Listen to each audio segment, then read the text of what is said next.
To try to get all these kinks out. This is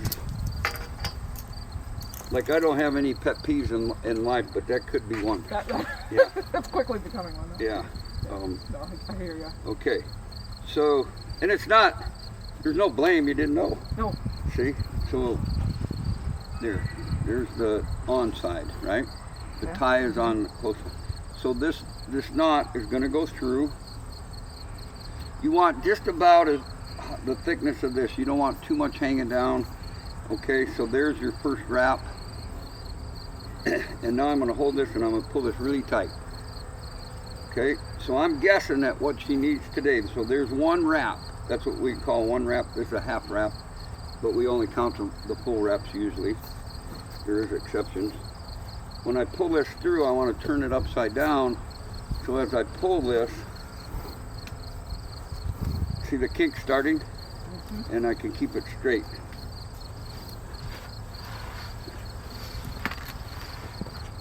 And we already, there it's coming. It's going to take a bit. All right. So our optimum, there.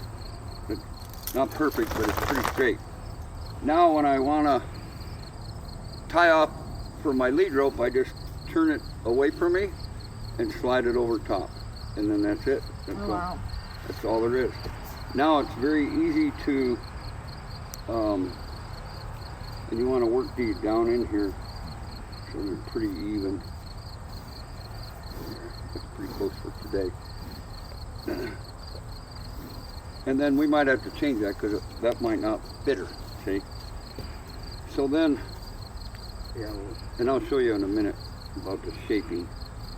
But so I just try to keep it good and organized the best I can.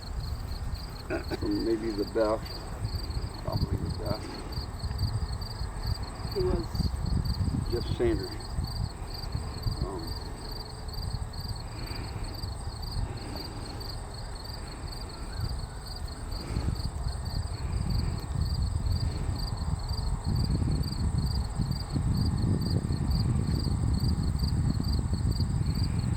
What we gotta have, when you feel right up here, right here it goes from bone to cartilage, and you need to be above that, even like with our halters. So it should be up in here somewhere.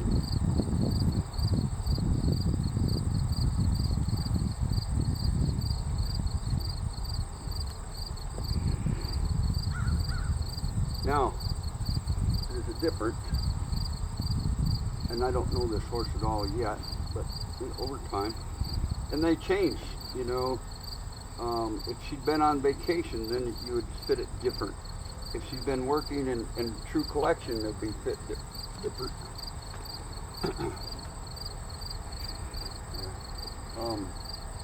I would do it twice. Okay, so the higher up we go, the less chance of getting too vertical. These are usually pretty thick, so down a little lower, but we're never looking for vertical from the hand. Okay. So It's like a curve bit. with anything, Yeah.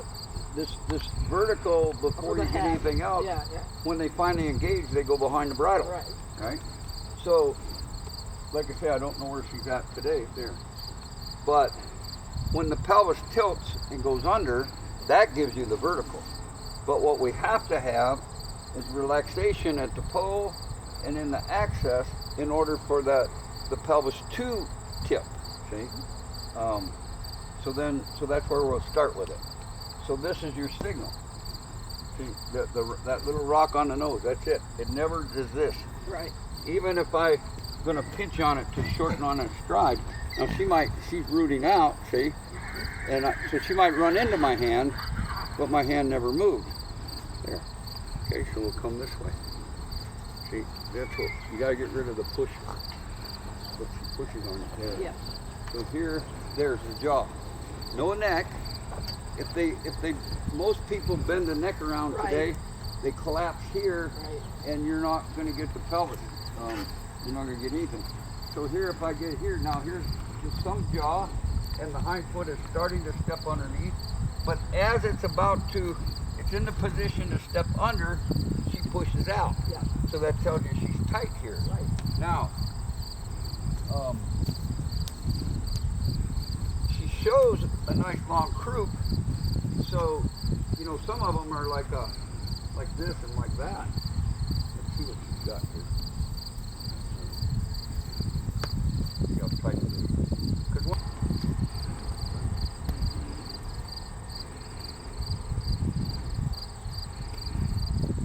so there, what did go in extension a little. There's the tuck. Oh, yeah. So see how the saddle comes off her back? Yeah. That's what gives her the power. And this is why a short back horse is so much better, because the hind foot can reach further under. Sure. Right. Now, sometimes you see gaited horses or hair, and they talk about a long reach under, but if they're not tilting the pelvis, Right. it doesn't mean anything. So they can give you quite a false sense of selection. And a horse like this or a quarter horse, the only way they're going to get that foot up there is tilt the pelvis. But that gives you bone support underneath. So then when the horse walks, like if he's going to turn, this hind foot steps here, this is the front foot. When he steps, it lifts it off the ground for the turn or whatever you're going to do.